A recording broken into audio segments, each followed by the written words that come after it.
کر ادا نہیں کر سکتے۔ اس نے ہمیں وہ محبوب عطا کیا جو خود اس کا محبوب ہے۔ اس نے ہمیں وہ رسول عطا کیا جو کل رسولوں کا رسول ہے۔ اس نے ہمیں وہ اس کا کلمہ نصیب کیا جس کا کلمہ پڑھنے کے لیے، جس کا امتی پڑھنے کے لیے 1,24,000 پیغمبر سکھ دے رہا ہے۔ لاکھ لاکھ شکر ہے پھر اس کا کہ اس نے ہمیں ایسا پیر عنایت کیا ہے، اس نے ہمیں ایسا شیخ عنایت کیا ہے، اس نے ہمیں ایسا مرشد عطا کیا ہے، اس نے ہمیں ایسا رہبر عطا کیا ہے جو بے مثل و بے مثال ہے۔ ایک طرف حضور غوث اعظم سے اس کی نسبت بے مثال ہے، اور دوسرا اس کا سلسلہ عالیہ بے مثال ہے، پھر اس کا کردار بے مثال ہے، اس کا عمل بے مثال ہے، اس کی روحانیت بے مثال ہے، اس کی سخاوت بے مثال ہے، اس کا کرم بے مثال ہے، ہمارے ساتھ اس کی شفقت بے مثال ہے۔ اور انشاءاللہ قیامت کے دن میرے پیر کے جھنڈے تلے جب ہم اکٹھے ہوں گے تو لوگ کہیں گے یہ پیر بے مثال ہے۔ اے میرے پیر بھائیو، یاد رکھو جتنا بڑا اللہ انعام عطا کرتا ہے، جتنا بڑا اللہ کرم عطا کرتا ہے، جتنی بڑی اللہ نعمت عطا کرتا ہے، پھر اتنا بڑا تقاضا بھی کرتا ہے، پھر اتنی بڑی اللہ تعالیٰ بھی تقاضا کرتا ہے کہ میں نے تمہیں انعام دیا، میں نے تمہیں آنکھ دی، دیکھا کہ نہیں، کان دیے، سنا کہ نہیں، دل دیا تمہیں اس نے میری محبت ڈالی کہ نہیں، عقل دی سوچی کہ نہیں، دولت دی تمہیں راہ خدا پر خرچ کی کہ نہیں، اولاد دی اس کی تربیت کی کہ نہیں۔ ایک ایک چیز اللہ نعمت دے کر پھر ہم سے بھی تقاضا کرتا ہے۔ جب اس کریم ذات نے ہمیں اتنا اعلیٰ مرشد عطا کیا، اتنا کریم مرشد عطا کیا، اتنا مہربان مرشد عطا کیا، اتنا بے مثل مرشد عطا کیا، تو ہم سے بھی ہمارا رب تقاضا کرتا ہے، اے کرم حسین کے مریدو، اے حضور غوث پاک کی قادریہ سلسلہ کا پھٹا ڈالنے والو، تمہارا رب بھی تم سے تقاضا کرتا ہے کہ جتنی بڑی تمہیں نسبت عطا کی ہے، جتنا بڑا تمہیں سلسلہ عطا کیا ہے، اپنے پیر جیسا بن کے بھی دکھاؤ، اصل نہیں تو نقل کر کے دکھاؤ، پیر جیسا کردار ادا کرو، پیر جیسی صورت بناؤ، پیر جیسی سیرت بناؤ، پیر جیسا عمل بناؤ، پیر جیسے اٹھو، پیر جیسے بیٹھو، پیر جیسے چلو، جیسا تمہارا شیخ عمل کرتا ہے ایسا کر کے دکھاؤ، تاکہ جب تمہیں کوئی دیکھے تو اسے تمہارا پیر یاد آ جائے، تمہاری شکل سے، تمہاری صورت سے، تمہارے کردار سے، تمہارے عمل سے، تمہاری نمازوں سے، تمہاری ٹوپی سے، تمہاری داڑھی سے، تمہارے خلق سے پتہ چلے کہ واقعی یہ مغانی والے کے مرید ہیں۔ جس طرح آقا کریم نے فرمایا اللہ کا بندہ وہ ہے کہ جس کو دیکھو تو رب یاد آ جائے، مگر مرید وہ ہے جس کو دیکھو تو اس کا پیر یاد آ جائے۔ جب اللہ نے ہمیں اتنی عالی نسبت عطا کی ہے تو ہم صرف اس لیے نہیں کہ ہم اپنے پیر کے مرید ہو گئے، بس نانا نا، ہمارا رب ہم سے تقاضا کرتا ہے کہ جتنا تم پر کرم کیا ہے، انعام عطا کیا ہے، تقاضا ہے کہ ظاہر طور پر، باطنی طور پر دن رات تمہارے ایسے گزریں جیسے تمہارے پیر کے گزرتے تھے، تمہارا کھانا ایسا ہو، اٹھنا ایسا ہو، بیٹھنا ایسا ہو۔ کمال ہے کہ میرے آقا کریم صلی اللہ علیہ وسلم پر میرے ماں باپ قربان، کل جہان کے ماں باپ قربان، کل انبیاء کی محبتیں قربان، قربان جائیے میرے آقا کریم صلی اللہ علیہ وسلم نے ہر کام کر کے دکھایا۔ میرے آقا پر کوئی ایسی شریعت، کوئی ایسا حکم نہیں آیا، کوئی ایسا حکم خاص امت کے لیے نہیں آیا جو آقا کریم نے نہ کیا ہو۔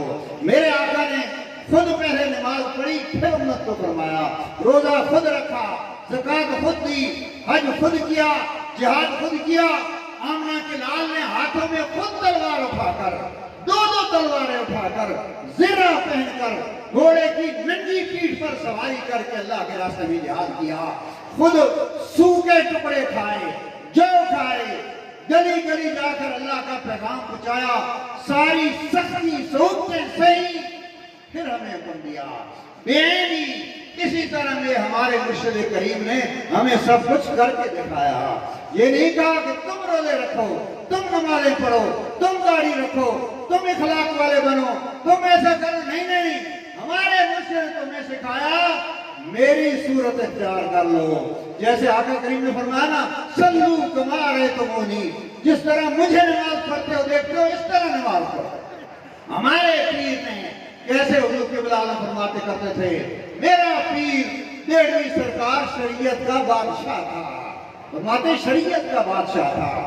فرماتے میرا پیر اس طرح کہ ایک چیز میرے پیر کی شریعت مطابق ہوتی تھی لوٹا رکھتے اس کا رخ بھی مغرب کی طرف کرتے کعبہ کی طرف کرتے بیٹھتے کعبہ کی طرف رخ کر کے صبح اٹھتے تہجد پڑھتے اشراق پڑھتے چاشت پڑھتے تلاوت کرتے مجلس کرتے عصر ہو جاتی پھر سبحانی کرتے پھر نفل پڑھتے پھر رات کو جا کر پڑھتے پھر کئی راتیں جا کر گزار دیتے ساری زندگی کا معمول حضرت قبلہ عالم فرماتے میرے پیر کیسا تھا صرف حضور 13ویں سرکار کا نہیں تھا خود حضور قبلہ عالم کا عمل بھی ایسا تھا 30 سال بستر پر بیٹھے رہے ٹی بی کا مرض تھا دمے کا مرض تھا ساری رات اگاتے کتنے دن راتیں نیند نہ آتی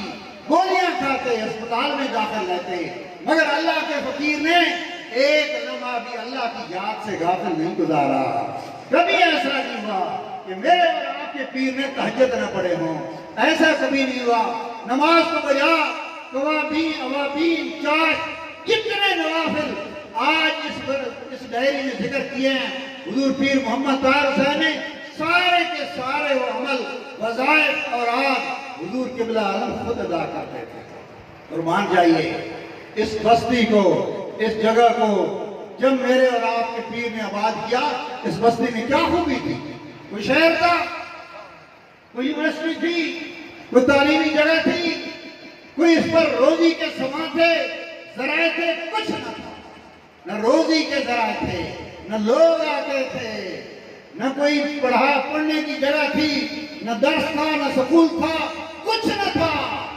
اللہ کے فقیر نے کچھ نہ تھا اس جگہ کو اللہ سے آباد کیا اب یہ دھرتی سارے جہان کے لیے ایک چاند بن گئی ہے ایک سورج بن گئی ہے ایک روشن ستارہ بن گیا ہے ایک علمی مرکز بن گیا ہے سارے جہان کے اللہ نے دل کھینچ کر مدانی کی طرف کر دی کیسے فرما رہے تھے اگلے دن پیر سخی حسین کہ اللہ نے ہمیں وہ شرف عطا کیا ہے کہ مدینے جاتے ہیں مدینے لوگ کہتے ہیں کون ہو ہم کہتے ہیں مدانی والے کے نہیں اتنا ہمارا یہ شرف ہے کہ جاتے مدینے ہیں جاتے مدینہ ہیں جاتے خانہ کعبہ ہیں پوچھتے ہیں کون ہو کہتے ہیں ہم مدانی والے کی وہ غلام ہیں کیا مطلب بھی ہماری یہی پہچان ہوگی لوگ پوچھیں گے کون ہو ہم کہیں گے مدانی والے کے غلام ہیں آقا کریم کی بارگاہ قسمیں اللہ ہمیں اپنی مرشد کی میت میں لے جائے جب ہم قبر میں جائیں گے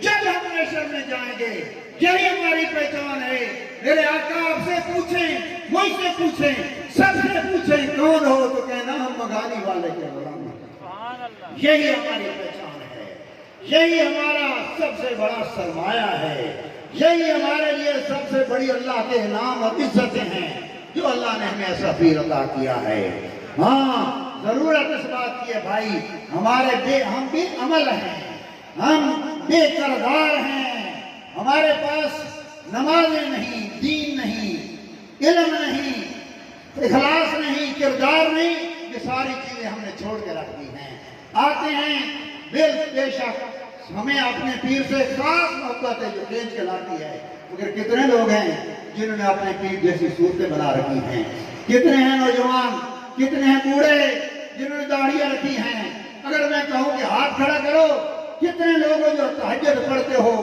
چند لوگ ساتھ کھڑا کریں گے واللہ میں اپنے پیر اقدس کے منبر رسول پر کھڑا ہو کر یہ قسم اٹھاتا ہوں کہ حضور حافظ بھائی کے جتنے مرید تھے 100% سارے تہجد پڑھا کرتے تھے میں نے اپنی زندگی میں ایک بھی جناب کا مرید نہیں دیکھا جو تہجد نہ پڑھتا ہو۔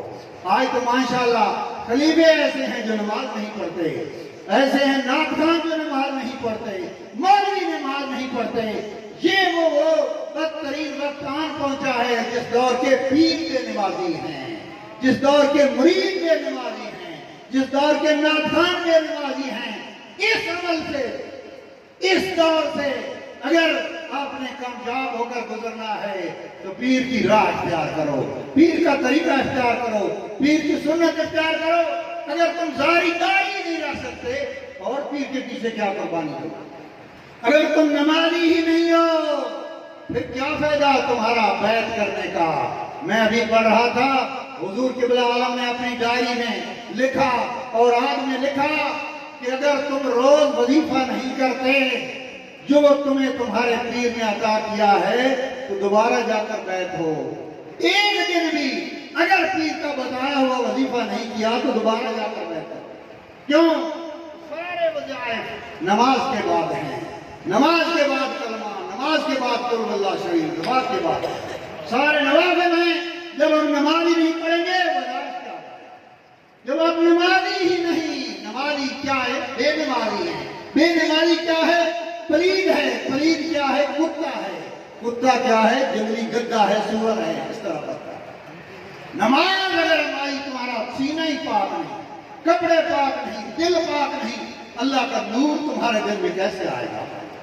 حضور قبلہ عالم فرماتے تھے سب پر 5 نمازیں فرض ہیں، میرے مریدوں پر 6 نمازیں فرض ہیں۔ حضور قبلہ عالم فرماتے تھے کہ میرا مرید وہ ہے جس کے گھر میں پچھلی رات کلمے کی آواز آئے۔ کتنے ہم کلمہ پڑھتے ہیں، کتنے لوگ ہیں بھائیوں سفید داڑیاں ہو گئی، ہم نوافل نہیں پڑھتے، تہجد نہیں پڑھتے، ہمیں سیدھی نماز نہیں آتی، روزہ نہیں رکھتے، حج نہیں کرتے، پیسے جمع کرتے رہتے ہیں۔ اس پیری مریدی کا کوئی دنیا سے کوئی تعلق نہیں ہے، یہ کوئی کاروبار نہیں ہے، یہ کوئی فرائض ایسا نہیں ہے کہ کوئی قانونی فرض ہے ہمیں پورا کرنا ہے، نہیں، یہ اللہ رسول کا راستہ ہے، اللہ کا راستہ ہے، اللہ کے لیے ہے۔ ہمارے اور آپ کے پیر نے ہمیں صرف اللہ کی چوکھٹ پکڑائی ہے، اللہ کی چوکھٹ پکڑائی ہے۔ فرمایا تھا اپنے فرزندوں سے، فرمایا میرے بیٹو میں تمہارے لیے وراثت چھوڑ کے جا رہا ہوں۔ کیا وراثت ہے؟ یہ لوٹا ہے، یہ مسلح ہے، یہ تمہاری وراثت ہے۔ تمہاری وراثت بینک بیلنس نہیں ہے۔ حضور قبلہ عالم نے ساری زندگی بینک میں پیسے جمع نہیں کیا، 2.5 کلے رکھتا تھا، 2.5 کلے 20 کنال، وہ سارا دربار سے ہی بنا ہوا ہے، کوئی اس پر آمدن نہیں تھی، کاروبار نہیں کیا فقیر نے، تجارت نہیں کی، پیشہ نہیں کیا، کچھ نہیں کیا، بس بیٹھ گئے لوگوں کو اللہ اللہ سکھانا شروع کر دیا۔ بیٹھے تھے حضور وہاں پہ، شروع میں آئے پلی کے ساتھ، ٹالی کے نیچے میرا پیر جہان کا پیر بیٹھے تھے، دیکھ رہے تھے کوئی آئے اس کو اللہ اللہ چلائیں۔ ایک آدمی آ رہا تھا کچی سڑک کے سامنے، میرے حضور اس کو دیکھتے رہے۔ ایک جا رہا تھا، حضور نے ان کی طرف دیکھ کر کہا سخی حسین گاڑی چل پئی ہے، گاڑی چل پئی ہے، ایک آ رہا ہے ایک جا رہا ہے۔ پھر میرے حضور نے فرمایا تھا ایک وقت آئے گا کہ لوگ مدانی شریف کو دیکھنے آئے گے، یونیورسٹی بنے گی، کئی تعلیمی ادارے بنیں گے۔ میرے حضور نے دیکھو تو صحیح بھائی، جب کوئی شخص مرنے لگتا ہے اپنے بیٹوں کو وصیت کرتا ہے، یہ مال ہے، یہ مال ہے، یہ مال ہے، یہ دولت ہے، یہ زمین ہے، یہ فلاں جگہ خرچ کرنی نہیں۔ فرمایا مدر حسین جی حضور، فرمایا مانگنا کسی سے نہیں۔ آئے فقیر نے دولت نہیں چھوڑی، مل نہیں چھوڑی، زمین نہیں چھوڑی، بچوں کو ہنر نہیں سکھایا، کوئی ہنر نہیں سکھایا، کوئی ہنر نہیں سکھایا، نہ اللہ اللہ سکھایا صرف۔ فرمایا کسی سے مانگنا نہیں، مٹھی باندھ رکھنی ہے، مٹھی۔ مدر حسین جب تک مٹھی باندھ رکھو گے فقیری تمہارے گھر سے نہیں جائے گی۔ ایسا ہے دکھاؤ دنیا میں جو اپنے فرزندوں کو یہ سبق دے کر گیا ہو۔ پھر کیا فرمایا؟ اے میرے بیٹے، ہاں پھر بھی تمہیں تمہاری کبھی ضرورت پڑے تو آ جانا، میری قبر پہ آ جانا، وہاں سے مانگ لینا، اللہ تمہیں کبھی بھی ایسی مانگنے کی حاجت نہیں رکھے۔ یہ ہے فقیری، یہ ہے فقیر کا در۔ کوئی چیز دنیا میں چھوڑ کر نہیں گئے، چھوڑ گئے اللہ اللہ چھوڑ کے گئے۔ یہ لوگوں کے لیے ذکر چھوڑ کے گئے، فکر چھوڑ کے گئے، درد چھوڑ کر گئے، اللہ کی جانیں چھوڑ کر گئے، ایسا خانقاہ بنا کر گئے، ایسی درسگاہ بنا کے گئے کہ قیامت تک یہاں لوگ سے اللہ اللہ سیکھتے رہیں گے، اللہ اللہ کرتے رہیں گے۔ اے میرے پیر بھائیو، اگر اللہ نے تمہیں شرف عطا کیا ہے، قادری سلسلے کا شرف عطا کیا ہے، دیکھو ہمیں یہ دو شرف حاصل ہیں جو کسی کو حاصل نہیں۔ کیا پہلے دن ہم مرید ہوتے ہیں، پہلے دن اس دن ہمارا پیر ہم سے کہتا ہے ہاتھ میں ہاتھ دو، ہاتھ دیتے ہیں تو کہتے توبہ کرو، پچھلے سارے گناہوں سے توبہ کرو۔ اللہ کے فقیر کے ہاتھ پر ہاتھ رکھ کر پچھلے گناہوں کی توبہ کرتے ہیں۔ پھر ہمیں اپنا پیر سبق دیتا ہے، آخر میں کیا کہتا ہے؟ کہتا ہے اے میرے غوث، اس مرید کو اپنے سلسلہ میں قبول کرنا۔ دیکھو تو صحیح، شرح تو دیکھو، اپنا نسب تو دیکھو، سلسلہ تو دیکھو، کہاں پہلے دن تمہارے پیر نے تمہیں کہاں جوڑ دیا۔ اے غوث اعظم، اے پیران پیر، میرے اس مرید کو اپنے سلسلہ میں قبول کرنا، سلسلہ میں قبول کرنا۔ کیوں کہ ہم سب تیرے ہیں، سب تیرے ہیں۔ کیوں یا مدانی شریف، لوگ کوئی اپنے باپ کو سے لگاتا ہے، لوگ اپنے دادا کو سے لگاتا ہے، میرا اور آپ کا پیر عرس لگاتا ہے تو مولا علی کا، حضور غوث اعظم کا۔ کیوں؟ اس لیے کہ وہ فرماتے ہیں سارا منبع، سارا کچھ حضور غوث اعظم کا ہے۔ لوگ کہتے ہیں ماشاءاللہ مدانی شریف واقعی لنگر چلتا ہے، واقعی خدائی لنگر ہے، واقعی خدائی لنگر ہے۔ ہمارے پیر کیا فرماتے ہیں؟ فرماتے ہیں یہ لنگر غوثیہ ہے، غوثیہ ہے، ہمارا نہیں ہے۔ حضور قبلہ فرماتے تھے قیامت تک انشاءاللہ یہ لنگر چلتا رہے گا، کیونکہ میں نے اپنے پیر سے، حضور غوث اعظم سے مانگ کر لیا ہے۔ ایک قادریہ سلسلہ کے ساتھ منسوب ہونے والوں، اپنے آپ کا قادریہ سلسلہ پر فخر کرنے والوں، واقعی شکل و صورت سے قادری نظر آؤ، عمل سے قادری نظر آؤ، کردار سے قادری نظر آؤ۔ تمہاری دکان ہو، سب سے اچھا سودا تم ادا کرو، کبھی جھوٹ نہ بولو۔ گلے میں تمہارے رومال ہو، سر پر تمہاری ٹوپی ہو، سارے بازار والے کہیں نہیں جو قادری ہے نا اس جیسا کوئی سچا نہیں ہے، اس جیسا سچا نہیں ہے۔ نماز تمہارا عمل ہے، کردار تمہارا لوگ دیکھیں گے۔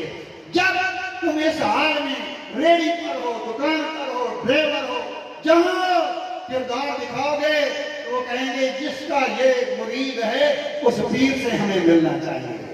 حضور قبلہ سائیں طاہر حسین نے چاچا غلام رسول علیہ رحمت کے بیٹے بھائی محمد عارف علیہ رحمت کو ایک کام بھیجا، فرمایا لالا عارف یہ کتاب ہے، میاں والی میں فلاں شخص کو جا کر دینی ہے، اسے سلام کرنا ہے۔ لالا محمد عارف گئے، وہ کتاب لے کر، اس ڈاکٹر تھا اس کو ملے، بڑا پڑھا لکھا آدمی ہے، اس کو ملے، اس نے دیکھا سر سے پاؤں تک، پھر اس کی گفتگو سنی، پھر اس کا ادب دیکھا، پھر اپنے پیر سے عقیدت دیکھی۔ اس نے کہا اے کاش میں تیرا پیر دیکھنا چاہتا ہوں جس کا تو مرید ہے۔ یہ ہے بھائی پیغام، یہ ہے ہمارے لیے۔ اگر اللہ نے ہمیں ایسا پیر عطا کیا ہے تو یہ دنیا ایسی ہے کہ آج کل ایمان کے ٹھیکیدار پھرتے ہیں، سوداگر پھرتے ہیں، جگہ جگہ مذہب کا لبادہ اوڑھ کر ہمارے دین کو، ہماری عقیدت کو، ہمارے ایمان کو تباہ کیے پھرتے ہیں۔ بچنا ہے تو اپنے بچوں کو، اپنی اولاد کو، اپنے رشتہ داروں کو سلسلہ قادریہ سے منسوب کر لو، جوڑ لو، ان کے ساتھ جوڑ جاؤ۔ قرآن کہتا ہے وَاصْبِرْ نَفْسَكَ مَعَ الَّذِينَ يَدْعُونَ رَبَّهُمْ بِالْغَدَاةِ وَالْعَشِيِّ، اپنے آپ کو لگا لو ان لوگوں کے ساتھ، جوڑ دو، منسلک ہو جاؤ جو صبح و شام اللہ کا ذکر کرتے ہیں۔ جب ذکر کرنے والوں کے ساتھ جڑ جاؤ گے تمہارا ایمان بچ جائے گا، تمہارا یہ جہان بچ جائے گا، تمہارا اگلا جہان بچ جائے گا۔ جس کو تم اپنے پیر کے ساتھ منسلک کرو گے اس جہان بھی تمہیں دعائیں دے گا، اگلے جہان بھی تمہیں دعائیں دے گا، کہے گا واقعی شکر ہے تم نے ہمیں وہ دم دکھایا۔ تو میرے پیر بھائیوں یہ ہم پر ضروری ہے یہ ہم پر فرض ہے کہ جس عقیدت سے ہم اس در اقدس پر آتے ہیں، جو عقیدت کا سامان، جو عقیدت کی خوشبو اپنے دل میں رکھتے ہیں، اس خوشبو کو پھیلائیں، کردار سے پھیلائیں، صورت سے پھیلائیں، سیرت سے پھیلائیں، ایسے بن جائیں جیسے ہمارا مرشد کریم ہے۔ اللہ تعالیٰ میرا خاصانہ قبول و منظور فرمائے۔ وآخر دعوانا ان الحمدللہ رب العالمین۔ میں ایک اعلان کرنا چاہتا ہوں، یہ میرے ہاتھ میں کتاب ہے، بھائی اسیم نے پہلے اعلان کیا تھا، صحیفہ کرم۔ اس میں تمام حضور پیر محمد طاہر حسین نے حضور قبلہ عالم کے تمام اوراق ورد جو ذکر کرتے تھے، جو جناب کے معمول تھے، جو وظائف کرتے، جو ذکر کرتے، وہ جمع فرمایا۔